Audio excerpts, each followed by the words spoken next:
Buenas noches, ingeniero. Voy a presentar el deber. Mi nombre es Juan Campana, soy tercero de Ingeniería en Tecnologías de Información y disculpará que me tocó hacer editar el deber en TikTok y a lo mejor le sale como esos nombrecitos de TikTok, pero em, Adobe me descubrió que tengo licencia pirata de Premiere y no pude descargar otra versión. Bueno, volviendo al tema. Voy a resolver este diagrama de estados que están viendo en la parte de acá abajo. Y básicamente el diagrama que están proponiendo hay tres estados, A, B y C, a los cuales yo redenominé 00, 01 y 10. O sea, 0, 1, 2, no, sí, 0, 1 y 2 en binario, para que sea más fácil. Bueno, en la tabla que podemos ver a la derecha, en la segunda tabla, tenemos X, que es la entrada, EA, que es el estado actual, ES, que es el estado siguiente al que pasaríamos cuando nos pasen la entrada, y S, que es la salida. Entonces, aquí podemos ver claramente que cuando estamos en el estado 00 y nos dan un input X, 0, perdón, pasamos al estado 01 con una salida de 0. En el estado 01 con una entrada de 0, pasamos al estado 01, o sea, nos quedamos ahí mismo con una salida de 1.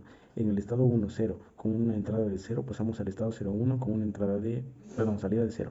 En el estado 00 con una entrada de 1, pasamos al estado 10 con una salida de 0.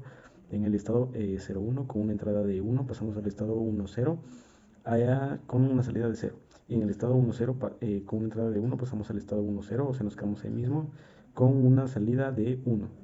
En la tabla de abajo a la izquierda eh, podemos ver la tabla de excitación del flip-flop JK, que es el flip-flop que voy a usar para resolver este diagrama de estados, perdón. Bueno, en la siguiente tabla que está a la derecha en medio, podemos ver las salidas que necesitamos que tenga nuestro flip-flop para, no, perdón, las entradas que necesitamos que tenga nuestro flip-flop para que eh, el diagrama de estados funcione como nosotros queremos. Bueno, esta tabla ha sido determinada mediante la tabla de excitación del flip-flop y la tabla de estados, eh, básicamente. Esto lo hacemos viendo el estado que tenemos, el estado al que pasamos y viendo qué es lo que cambia. Revisamos eso en el diagrama de estado, en la tabla de excitación del flip-flop y anotamos las entradas, perdón, sí, las entradas que necesitamos. Bueno, con estas tablas de entradas que necesitamos, pasamos a hacer los mapas de Karnoff, que los cuatro mapas de Karnoff son X, Y, Q0 y Q1, que son los estados en los que estamos. Y el diagrama, perdón, los mapas de Karnoff han sido llenados como si la salida fuera la columna del flip-flop. O sea, básicamente para hacer el primer flip-flop se usó X, Q0, Q1 y la columna de salida fue básicamente la columna J0 de la tabla anterior.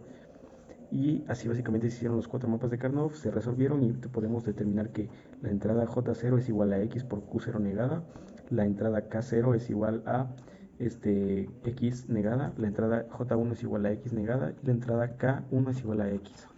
Y podemos observar en esta otra imagen de aquí que el circuito ya finalizado con los dos flip-flops que usé, y para eso también usé una entrada X, obviamente, un negador y una operación multiplicación o AND. Entonces, básicamente, como podemos ver, la entrada J0 del primer flip-flop va a ser la multiplicación entre X normal, y la salida del mismo flip-flop Q negada. Entonces, la multiplicación de esto va a ser J0. Después, podemos ver que K0 es igual a X negada, así que solamente voy a usar un negador y lo voy a entrar en K0. Después podemos ver que J1 es igual a X negada, así que el mismo negador lo ocupo y lo llevo a J1. Y después K1 es X, así que uso una unión y listo. Ese sería básicamente el circuito. Muchas gracias, ingeniero, y que tenga un buen día.